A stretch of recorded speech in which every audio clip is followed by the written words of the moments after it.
being here to celebrate with our loved ones, whether in a big or small way. This is Roleza, and I'm wishing everyone a safe and blessed Christmas season. WEFM, the new fresh sound.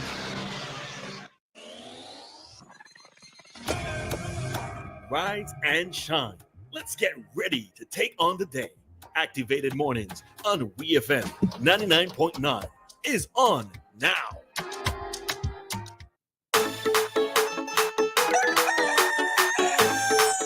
Good morning, Simmons and Grenadines. The time is now 7:15 this morning, November 23rd, 2023.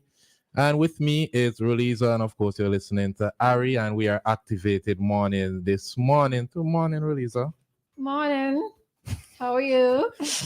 How do you do? All is well? So like the morning, you're walking by your neighbor and she put you like, morning, Roleza, morning, all is well. Yeah, I put on the high-pitched voice to go with it. How do you do? So good morning to everyone on there with to work, school, getting ready to start their day this morning. Good morning to Duppy and the family over at Tusty, everybody listening in Wait, diaspora. I can talk about Duffy and Tusty Water. I keep hearing you and Crystal. I don't know if it was only for you and Crystal, Chief, but y'all got the case? Yeah, the case was in the fridge for like 2 weeks. Nobody told you. Everybody was drinking the water. Everybody was that. drinking the water, boy. Yeah, see how they just treat me up in here? Kian, take note of this. Roleza never got water. So, well, Roleza, take the lead on what we are starting with this morning. Some unfortunate news again. I hate having to start the morning with unfortunate news, but which one of the unfortunate news, by the way? The stuff that Asbot posted. Okay, so I actually don't have that pulled up, but okay, let me find Asbot's little story. Yeah, it's just I don't mean I'm offensive. I know people don't say that, but anyways. So as about post this morning, house on fire in Choppins, East St. George, earlier this morning. According to reports, one man was found in the bathroom motionless. Police are investigating. We'll update you further. So I guess we're still waiting on an update. I don't know if there was a fatality. I haven't seen it on any other news site, but prayers up for that person, and I really hope that they're okay. It's very unfortunate to be caught in a situation like that. If they have passed, and it's prayers up for the family, actually, family and friends at this point. Yeah, but it's very unfortunate. Yeah, situations. It's just that we don't even want to have to talk about so much bad news, but especially around Christmas time, boy. And that's the thing, that's my whole thing where it's, oh gosh, we're trying to get into a happy mood and that Yuletide festivities and good spirits and all of that. And yeah, it's we really don't want to have to talk about bad news, but I mean, one of these stories that we have to delve into is a barrel. There's a story that came out last night on Searchlight where a barrel or a gun was actually found in a barrel. And let me just pull up the Searchlight story. So reading from Searchlight, a firearm discovered in barrel at Port Kingstown just days after the Customs and Excise Department announced enhanced surveillance measures for barrels and packages coming into the country. An illegal firearm was discovered. Searchlight understands the discovery was made on Tuesday, which was the 21st, at the cargo warehouse at Port Kingstown. Based on intelligence received, Customs and police enforcement officers conducted a search on a barrel which originated in Georgia in the U.S. Upon examination, a 9mm firearm was found among the contents of the barrel. An individual arrived at the warehouse to clear the barrel and was reportedly questioned.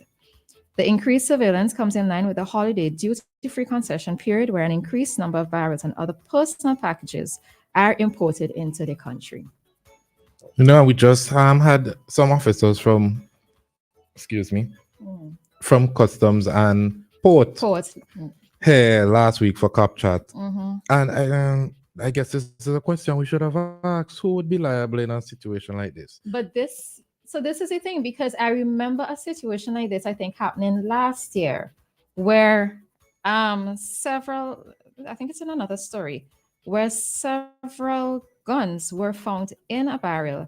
And we never heard the outcome of that particular incident. No, I think, if I remember correctly, what was being said is how to prove in the court of law that the person who is collecting the barrel was aware that the gun was in the barrel. Exactly. Right. So I think that is where the challenge comes in terms of prosecuting an individual. But I mean, the thing of it is, oh gosh, people, now it's Christmas time. Everybody looks forward to the barrel concessions, to be able to bring in your food items, your food stuff that you have, persons have been collecting for over the year or storing for the year. Why we have to be going through this? I mean, the thing of it is that what does it take for the country or for persons to realize that um, we don't want this kind of vibes? I mean, we don't want it throughout the year at all, but especially at Christmas time, because now when stuff like this happens, then there has to be stricter screening of the barrels.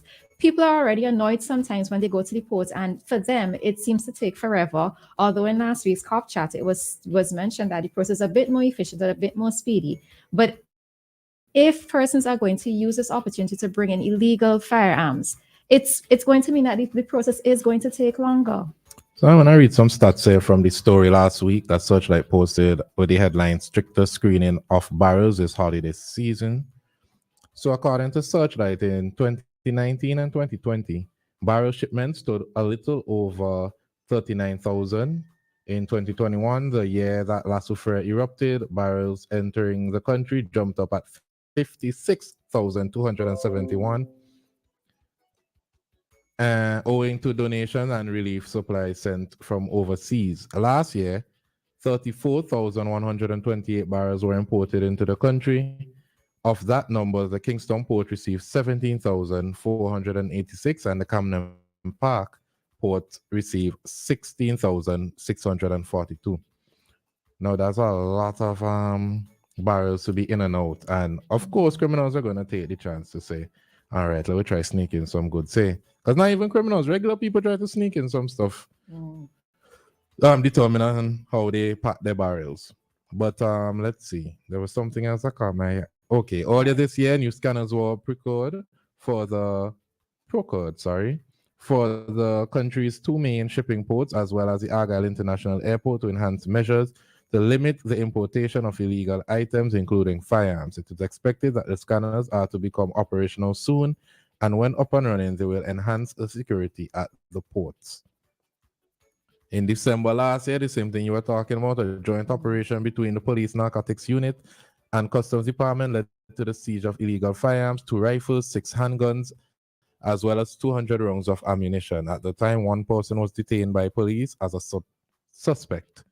Checks on shipments is not the only aspect. Da Silva highlighted. Who is Da Silva again?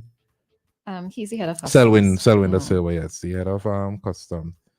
Is not the only aspect as a focus point for the customs department. He said the department usually takes on additional staff as well as rerouting internal staff to warehouses to deal with the increased workload during the holiday. That's true. I used to be one of those. Yeah, the additional staff that go down to the customs during Christmas. Okay. Port officials told Searchlight that increased security measures have been installed at the sheds where barrels are stored and ensure that persons do not attempt to steal contraband items before they can be discovered. Right. And he also in that article, he explained that there are specially assigned officers, usually from the intelligence and enforcement departments, who monitor the warehouse at the staff. Monitor the staff at the warehouse, sorry. All right. So they are the ones who have the information on the front end. Guys, if anyone is colluding, they can keep track of who is involved. All right. So I mean, people don't try to use this opportunity to bring in illegal firearms or anything that is illegal, anything that you know that you should not bring into the country. I mean, we are already at an alarming rate in terms of the murders within the country, right? Um, can we probably just try to get back our society to the way in which it was? I mean, I don't know. Are people even trying?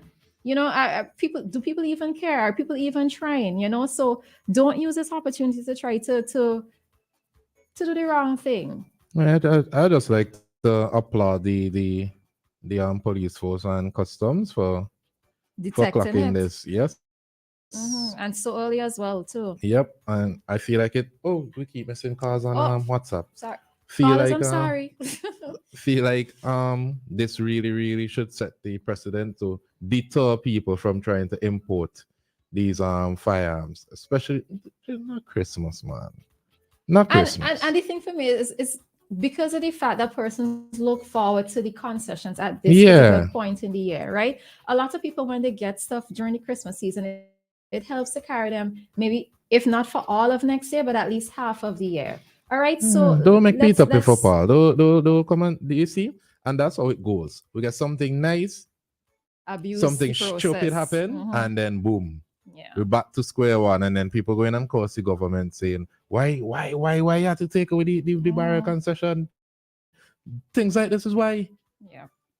Please avoid stupid things like this. But again, I applaud the customs department and the police force for finding this before it got on the streets of St. Vincent and the Grenadines. Those who are trying to call, you may try again. Apologize for missing the call.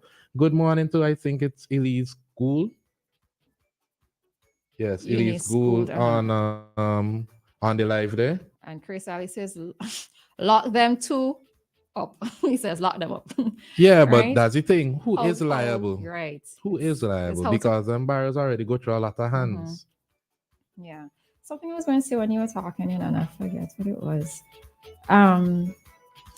Right. And the other thing too is that don't think that police or the intelligence forces that are at the department aren't looking, right? So don't even try to capitalize on this opportunity.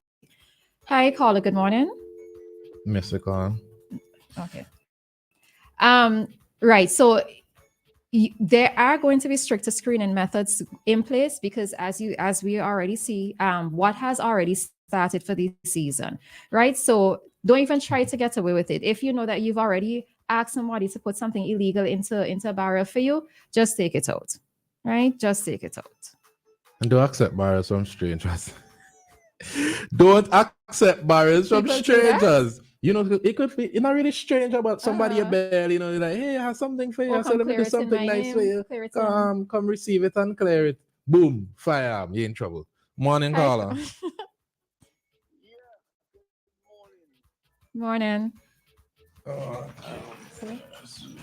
right, David, go ahead. Hello? Hi, go ahead. Oh, I thought something was being said. No, we had an issue there. Go ahead, short and sweet, please. Wasn't sweet. No, I mean, I am amazed. I'm amazed. Just the last murder in this country has to do with a child. If my information is correct, 14 years old. Yeah, teenagers. Yeah, but that's a child. That's a child. Mm-hmm. I have to emphasize and stress that because as children, if we are killing as children, by the way, I know there was a young girl, I think from Clare Valley side, Roleza might have known about her. There was an incident where she killed another girl, another primary school student some years ago. I wonder how she's doing. Yeah, I think how she's doing. Yeah, I think she's out. If I'm not mistaken, I think she gave a motivational speech as part of that community outreach exercise that the Miss SVG contestants had this year. I can't remember her name, but she's out and I think she seems to be doing fairly well now.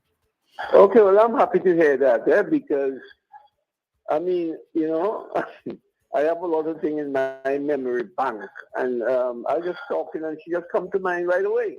Mm-hmm. So, and that happened some years ago. And to hear a 14-year-old is killing another one, I mean, we can't do anything about it. We can't stop it. Well, it probably means that we have an issue with conflict resolution. Yeah, but we're not straight too far away from the topic right now. We already have limited time. Let me just wrap up and say that if we are killing, I want those in authority who need to be more alert or whatever action they can take very quickly because we can't go down this road. We have already gone down this road. And hence the reason why I remember that young girl. So we, like I said to you guys, you guys have that problem on all your hands. To deal with this, some you're going to be the political leaders, the administrators of this country. So I just thought I'll show that in, and let me right. hear how young people are thinking. But All All right, right. thanks, Dave. Thanks, Dave. Now the time is 7:30, but in wrapping up, a lot of people would say, okay, this is just one thing that the police have done. When the police doing good, people don't acknowledge it. The police are doing good. They found this. Hopefully, they would find more and they would take these firearms off the streets.